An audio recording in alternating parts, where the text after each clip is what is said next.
అర్థం కావడానికి. సీతాకోక చిలుక చూసింటారు, కలర్ఫుల్గా ఉంటుంది, పిల్లలు పట్టుకోవడానికి ప్రయత్నం చేస్తే దొరకదు అది. ఆ సీతాకోక చిలుక కొన్ని రోజుల ముందు గొంగళి పురుగు. అది గొంగళి పురుగు 4 దశలలో వెళ్ళిపోయిన తర్వాత సీతాకోక చిలుకగా మారుతుంది. గుడ్డు దశ, గూడు దశ, పింపా దశ, తర్వాత సీతాకోక చిలుకగా మారుతుంది. అది గూడులోనికి వెళ్తుంది, ఎవరికి కనపరాకోకుండా. కొన్ని రోజులు అక్కడ ఏకాంతంగా ఉంటుంది. ఏకాంతంగా ఉండి గొంగళి పురుగు చూసింటారా, చూడ్డానికి మనం అసహ్యంగా ఉంటుంది, అది పట్టుకోవడానికి ఇష్టపడం. అటువంటి గొంగళి పురుగు కొన్ని రోజుల తర్వాత రూపాంతరపు చెంది సీతాకోక చిలుకగా బయటకు వచ్చినప్పుడు కలర్ఫుల్ గా ఉంటుంది. అది పట్టుకోవడానికి ప్రయత్నం చేస్తాం, దొరకదు. సీతాకోక చిలుకను గొంగళి పురుగును పెట్టి ఒకప్పుడు ఈ సీతాకోక చిలుక గొంగళి పురుగే అంటే నమ్ముతామా? It is totally different. కానీ అది నిజం. జక్కయ్య మారినట్టుగా సాక్ష్యం.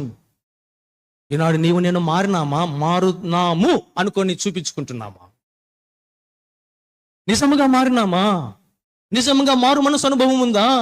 ఒకప్పుడు నేను గొంగళి పురుగును, ఇదిగో చూడండి నన్ను సీతాకోక చిలుకన్నా. అందరికీ